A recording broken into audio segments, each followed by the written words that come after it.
Welcome to my PowerPoint on Drifter from Deadlock. So Drifter is like a really interesting character. He specializes in playing on side and taking 1v1s, hunting down weakened or singled out enemies, and basically being really terrible in the early game. Like, he's not unplayable in the early game, he's honestly fine because his base stats are just so high, but on the other side, when you've played enough Drifter, you kind of start to get this understanding that, okay, he's really not that bad if you are able to get in range to actually fight people, but getting to there in the first place is kind of very difficult. He only has one real mobility tool outside of having, a standard amount of dashes with 3 or, regular 3 stamina, but his gun actually has some of the worst range in the entire game. It has a fall-off range of 22 to 27 meters, which means that unlike, say, Billy, where, his gun isn't going to be doing much damage, it still can technically hit minions and deny and, harass enemies even up to, 50 meters. Drifter gun has a hard range drop-off at 27 where you can't really do anything out of that. You can't deny, and Crimson Grasp already has, because it's a spread shot, it already has an awkward hitbox where there's a dead zone in the center. So if you're not, if you don't know how to play Drifter, it can be a little awkward. That being said, he's still really, not that terrible if you are able to get in that range. He has the 5th highest base starting bullet damage and the 5th highest at max boon, which means anything, any percent bullet upgrades are incredibly valuable on him, with his bullet damage starting at 21.3 going up by 0.56 every level. Yes, he only has 12 ammo and he doesn't attack all that fast with only, 2.27 bullets per second, but the sheer amount of raw damage he is dealing, which, will then be amplified by Blood Scent, which we'll talk about later, is very high. He also has one of the higher base HPs in the game at 750. It's not anything as high as, say, Moan Krill, which is 850. It doesn't scale as well as Lash, which is 50, and I've talked about those characters. But his base level 1 stats are incredibly high. If you are able to get on top of someone level 1, you have Rend, especially getting the bonus damage we'll talk about. He's really powerful at that exact point. And then, for the rest of the lane, he's kind of not that strong. People can outrange him, they can, outdamage him. He doesn't really have any sustain in his kit. But yeah. And then the last most important thing about Drifter is that he actually has a better light melee and heavy melee stat than a lot of characters. He has 51.5 and it scales by 1.58. Also 120 and then increased by 3.68, makes him the 6th strongest melees in the game, which again, very powerful because, as we'll talk about, Rend counts as melee ability. And then last, but very certainly not least, something that people have been talking about, or someone mentioned a video I talked about how Billy had, negative crit bonus scaling. So does Drifter. If you hit a headshot on Drifter, it's not going to be dealing the same crit damage as it would on any other character. It's going to be dealing 45% less damage. So realistically, what that means is that you don't really need to be hitting headshots. As long as you're hitting body shots, you're going to be doing about the same amount of damage. Headshots are basically just, they're just a little extra. They're not really anything important. A lot of characters have, or not a lot, there's a few characters that have this negative crit bonus scaling. It's a really interesting stat that I've never seen before in a video game. Okay, so let's talk about Rend. Rend is your main damaging ability on Drifter. Your other abilities kind of don't really do very much damage, or they don't really do anything in a fight, right? Blood Scent does not do anything at all. You can't activate it, right? It's just a passive. And your ultimate, well, you're not using your ultimate in the middle of a fight. You're using it to either start a fight or escape a fight, right? If you're using it in the middle of a fight, you basically, sit there for a little bit to take damage. So Rend is kind of your only real in-fight ability. And it's still a good one, right? You swipe at enemies in a cone ahead of you, dealing melee damage, and if they are close enough, they receive bonus spirit damage. It does 61.8 with a 1.2 melee damage scaling. Remember, melee gets a 50% scaling from bullet damage, so his Blood Scent, really good for Rend. And then it has a 40 times 1.4 spirit power bonus damage scale. It's 18 meters of range, and then the bonus damage, you have to be 8 meters of range. So there's 10 meters where you can still hit someone, but you're not going to get that bonus damage. It's only a 15-second cooldown. This ability is really strong level 1.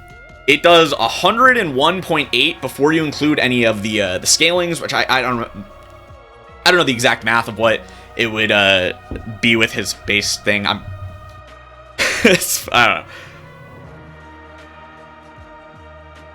Yeah, so it does like 100 damage level 1. It's really a lot of damage. And then with the first rank upgrade, it gets plus 35 bonus damage, which makes it so you really, really want to be in that range for the bonus damage on Rend. And yeah, you're getting this as your first point on the first ability you take. So Drifter can be very powerful before other characters, you know, are either able to get more abilities that just outrange him and can chip him down, or if, you know, you're playing against someone who's bad and doesn't know they have to not get hit by Drifter going over the bridge and sliding on them and hitting Rend.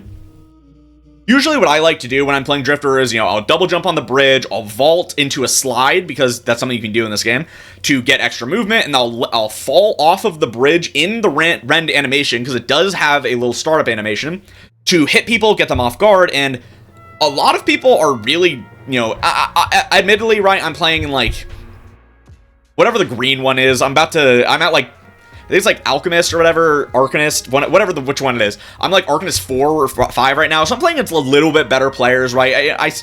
So they are getting better at parrying, you know, as I get better at this game, but that's just it, right? Yeah, Drifter has a lot of melee damage, but if you just Rend in their face, especially while they are parrying, you're just gonna eat them alive, right?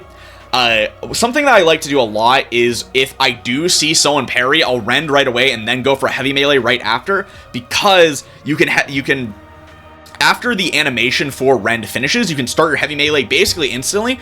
And if, like I said, if someone did parry in your face, then hey, guess what? You hit them with 2 instances of very high damage that they just can't do anything about, and you just get to shoot them as you run away. It's really interesting ability. And another thing you can do with it is when you hit the Stalker's Mark ability, it puts you directly behind them, right? So if you have something like, if you have like Backstabber or whatever, it's super valuable to apply that. As well as, since it is a melee ability, it applies Spirit Strike, or Melee Lifesteal, or Spirit Snatch, etc. So it makes it incredibly important as you're like a big damage ability at like most of the early and mid game stages, before, if you are going something like Gun Drifter, it falls off by them. But if you're going like Spirit Power Drifter, I mean, has really good scaling, so it's really powerful. The second upgrade, of course, gives it a -7 second cooldown, so it goes down to 8 seconds. Very low cooldown for an ability in this game, you know, and while you aren't going to be building that much cooldown reduction on Drifter, if at all, that's still nothing. There's still nothing to talk about, right? Is the fact that it is 8 seconds. You're going to be able to use this to weave in while you are reloading, because Drifter does, you know, have a really low ammo pool, and you can use it to just clear camps super effectively. All of the level 1 camps, you can hit all 3 minions using Rend if you line it up properly, because its cone hitbox is so large. So Drifter becomes really good at taking level 1 camps away from enemies, especially because he has such an increased heavy melee damage as well. And then the rank 3 upgrade, the 5 ability points, you gain 45% bullet lifesteal against enemies hit by your Rend for 45 seconds. Or for 4 seconds, sorry. This is kind of not that big of a deal. It's still something, right? But you're not going to be like maxing out Rend right away, because this is not as useful in the early game, right? 45% bullet lifesteal is not going to be healing you that much when you don't have a lot of attack speed or fire rate, when you don't have a lot of percent bullet damage, your damage is already not that high, and because it's bullet lifesteal, it doesn't increase your melee damage, or, you know, it doesn't heal from, it also doesn't heal you from hitting the Rend in the first place, right? So you'd rather be spending those ability points on, you know, other abilities, or like the rank 5 of your ultimate, which is just pretty much better. That being said, let's move on to the next ability, Stalker's Mark. So Stalker's Mark is pretty interesting. You throw out a mark, and it hits the first target, or it will hit a wall. It has infinite range, and then it will cause them to bleed. Then, if it hits an enemy, either a minion or a hero, you can reactivate it to teleport behind them. So teleporting behind them is pretty good, right? It makes it so that they have a harder time escaping you, because, well, you're behind them. It makes it so that if you have Backstabber, you can apply it instantly, and you can combo Stalker's Mark and Rend at the same time to basically skip a little bit of the initial Rend startup animation to you, like, during the teleport for Stalker's Mark. It's not a lot of it, but it makes it so it's harder for enemies to dodge the teleport into Rend, and then you just get to, you know, blow them up. So it does 2% per second times 0.015 spirit power, current health damage as bleed damage. It's not max health, which some people think it is. It's current health. So it's going to deal more damage to a higher health target and less damage to a lower health target. And it lasts for 6 seconds, so you have 6 seconds to be able to teleport to them with a 20-second cooldown.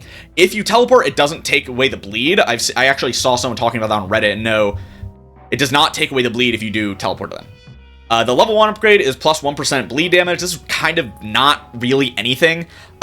You're not going to be upgrading Stalker's Mark until I believe your last ability, almost every build for Drifter that I've seen, because the upgrades really aren't that great. You get plus 25%. You get plus 20% fire rate for 6 seconds after using ambush. That's pretty good. However, compared to some of the other upgrades, especially level 2 upgrades, really isn't the greatest of all of, Drifter's abilities. So again, you're really not going to be taking these. And then the rank 3 upgrade is now that Stalker's Mark has 2 charges.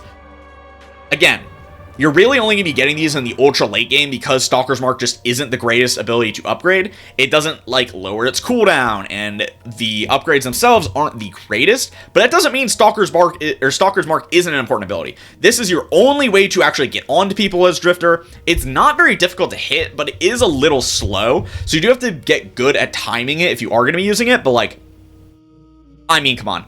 If you have, if you're going for more of a Spirit Power Drifter, or if you have, not Arctic Bot, the AoE Freeze 1600 item, I forgot what it is off the top of my head, then, you can use that to stick on top of people right after Stalker's Mark as well, which is really nice. Stalker's Mark is just a very powerful ability at base, so that's kind of why the points really don't matter as much, especially compared to the fact that some of the other abilities are just way better. Speaking of an ability that is a lot better with getting points, we're going to talk about Blood Scent.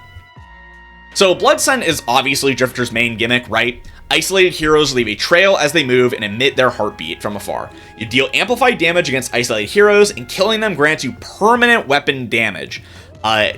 Assists basically are half of whatever you're going to get from this, right? So 4%, getting assist will give you 2%, and that also applies to the level 2 upgrade, which we'll talk about. So Blood Scent is very powerful, right? It gives you a 15% amplified damage against isolated enemies, and has a 25-meter isolation range, while you're able to see them from 80 meters away if you're actually able to, see the scent. That's not bad. It makes it so Drifter is very powerful on side lane, is very good at catching enemies that are, say, taking a double Sinner's camp, or taking their camps in general, right? Or at taking enemy camps and making it so they have to come to you because you're in the middle of taking their camp. That being said, this ability is kind of cosmetic. I don't know how to say that better. It's not like that it's an unimportant ability. It's that it doesn't do anything until mid-game, right?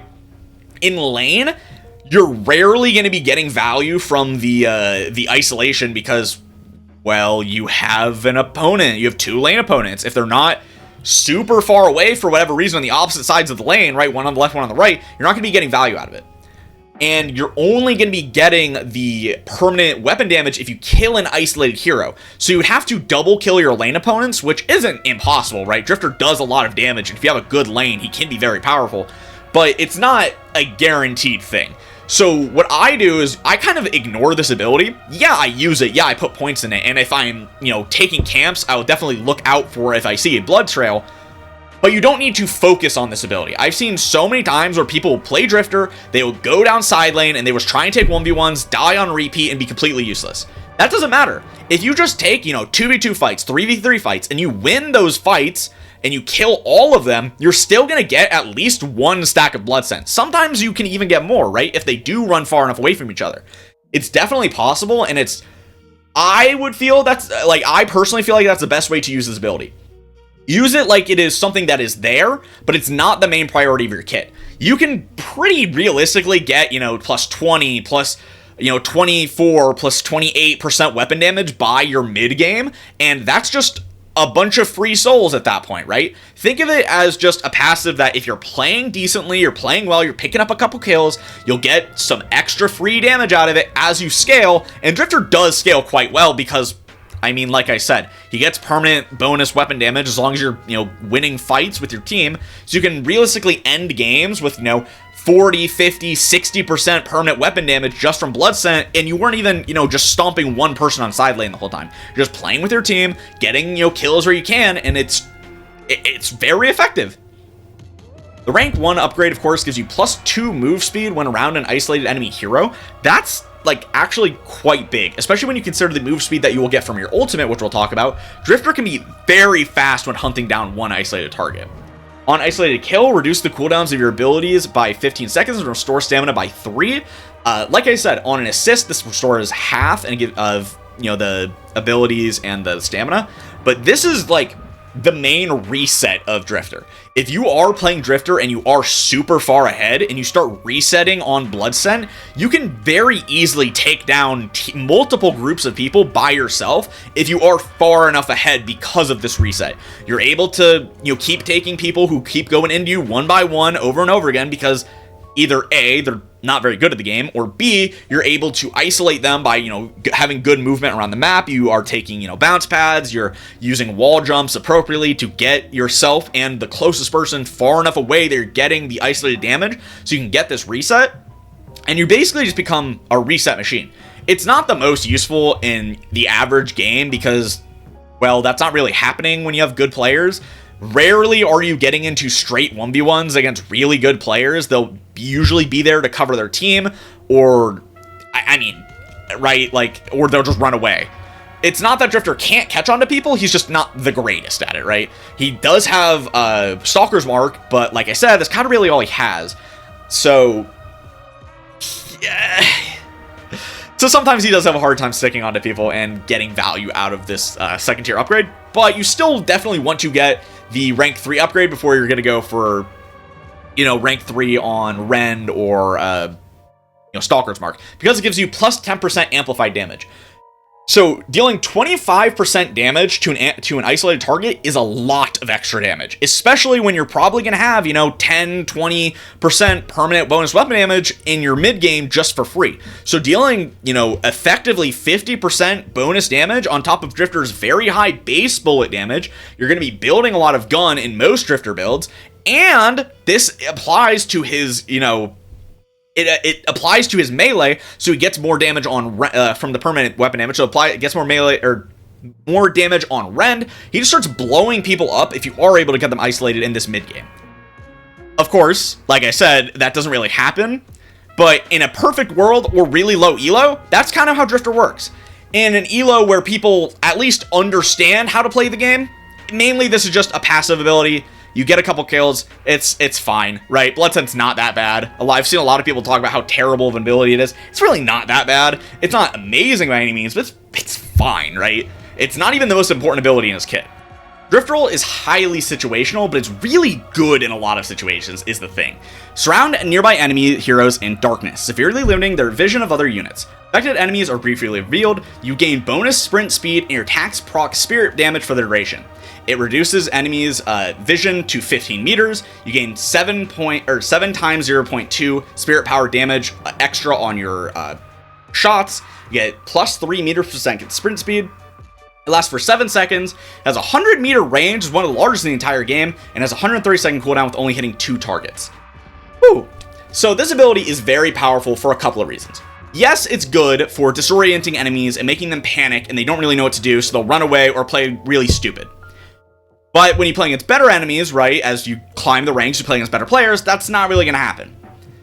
That being said, you can also use it to run away from people because, well, they're blinded, they can't see you. I don't think either of those are the best way to use Drifter Roll. Yes, it's fine in both those situations, good in a lot of them. I like to use Drifter Roll on literally the second I get it in lane to force the enemy back because, well, they can't really fight you that well. So if they're pushed up, you press it right away. You're gonna deal a little extra damage. They can't really coordinate the two of them. They're 2v2 as well together, so you get some free damage, and you basically just get the lane for free, right? Drifter has pretty powerful roams because of Stalker's Mark, but Eternal Night really isn't that good of a roaming ultimate, right? It takes a little while to cast unless you're like somehow in the middle of a fight already, or like they're already in the middle of a fight to a lane you roam to. They're gonna get blinded and run away. It's not the greatest for using between lanes, especially because, well, it does have a cast time too, so if they see you and they see you casting it, like, they're gonna run. So in lane, it's not the most powerful ability. In the mid to late game, it doesn't hit their entire team, so it's not the greatest in team fights, but it's really good for skirmishes, right? You're taking those 1v1s, those 2v2s, eventually 3v3s, and it's really powerful there. Or, if you're a Chad, you go into the enemy jungle, you start taking their double sinners camp, and you press their ult, or you press your ult. If you hear people nearby, they're gonna run away, because like, oh, dude, Drifter ulted me, I don't want to, die, I don't want to have people near them, and you take all their jungle with it. I'm not joking. I think that's probably the best actual use for Drifter ult. That's probably not true, but it definitely feels good to play Drifter like that because, well, you already want to be taking their jungle camps on Drifter to try and, get people in these 1v1s in these situations where, oh, they didn't even know you were there, so you jump out on them after maybe they used their stamina to get to that camp faster, and they can't really get away from you, right? So you already want to be taking these camps, so just using Eternal Night, because it doesn't really have that long of a cooldown, especially at rank 2, only 100 seconds, you can kind of just use it on cooldown, and I mean, people won't contest it, especially in lower ranks. At higher ranks, yeah, people know that you're alone, maybe they'll try and contest you, but the damage you get from it really isn't that bad. It's basically like 50% more damage on your base gun, right? 14 at rank 1, or once you get the rank 1 upgrade, is a lot of damage. And while the scaling isn't the greatest, especially if you're not going a Spirit Power Drifter build, come on.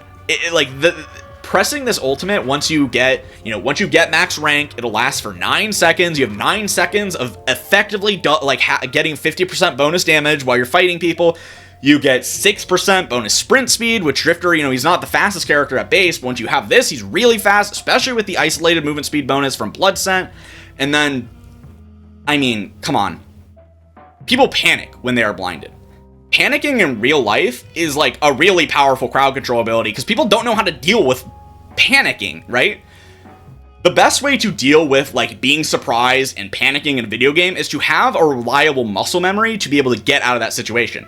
And like I said, Drifter, he's kind of a low elo stomp character. He's really not that good in high elo, and he's fine in middle elos, right? So if you are a low bob or you're like me and you don't really care that much, you just kind of want to make someone suffer, this ability is very, very fun to use and very powerful.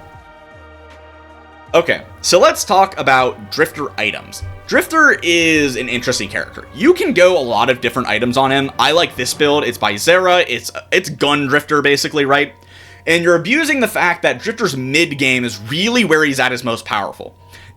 You pick up these very powerful mid-game items like Fury Trance and Blood Tribute that when you stack them together, you get an incredible amount of fire rate. You're really tanky because of the Spirit Resist from Fury Trance. You get debuff resistance from Blood Tribute. So getting these items together, you get a huge power spike in your mid-game. You're going to have, 10 to 20 to 30%-ish bonus percent damage from your Blood Scent as long as you're playing pretty well. So by that time is when Drifter really is starting to come online. He scales pretty well too, don't get me wrong. He does have issues with the fact that, his ammo size is so low, but that's why you pick up something like Vampiric Burst, which gives you more ammo, right? You can, like I said, you can go a more Spirit Power Drifter. I don't like it very much, so I'm not really talking about it in this video because I'm more comfortable talking about this build, but it's very effective, right? He's not really that strong in lane because of the fact that his range is capped. So you're going to build a lot of, survivability items, right? You're going to build sprint boots and melee lifesteal and spirit shielding. You really just don't want to die early. That's the number one thing about Drifter is you don't want to fall behind. If you fall behind on Drifter, you can't play the game. If you go even on Drifter, that's fine. His base kit maybe isn't, it's not the greatest base kit, but as long as you're going even, you can always find situations to pick up a couple kills and get, your bonus Blood Scent. So taking these items that are very powerful early to make it so you're not really falling behind, like Backstabber, Kinetic Dash, Close Quarters, right? Helps immensely. And then, of course, in the late game, he's a gun character, right? You always buy, Frenzy, you're always buying Glass Cannon, you're always buying, Burst Fire, things like that, right? So it's not like you're really starved for... not you're really starved for choice on what you can buy on Drifter, but you definitely want to go one way or the other. You don't want to go, half and half on him because of the fact that he scales so hard with like different ways, right? His rend is really good with melee and spirit power, so something like Spirit Snatch. But then on the flip side, well, rend isn't like that spammable ability, it's really your only ability. So you really kind of like going gun on him because, hey, if you only really have one ability that does anything, Fury Trance is a really powerful item. A lot of characters are basically like that, right? If they don't really have that many abilities they need to spend and they're already a gun character, Fury Trance is really good.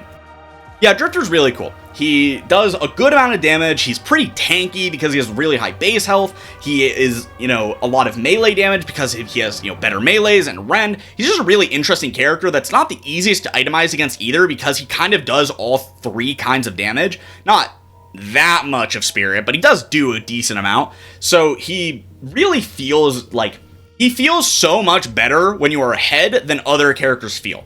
And I get that that is a lot of characters, right? That's how assassins usually feel in video games, that, while they're ahead, they feel really strong. But Drifter in particular, just like, he is the snowball character of all snowball characters, but even if you are just going even, he doesn't feel bad in the same way that another snowball character like Lash kind of feels. If you're going even on Lash, you're kind of losing, right? So, yeah. Anyway, that's gonna be it for me. If you guys enjoyed, let me know down below. Make sure to like, comment, subscribe. Tell me anything about Drifter, and I'll see you guys next time. Peace out.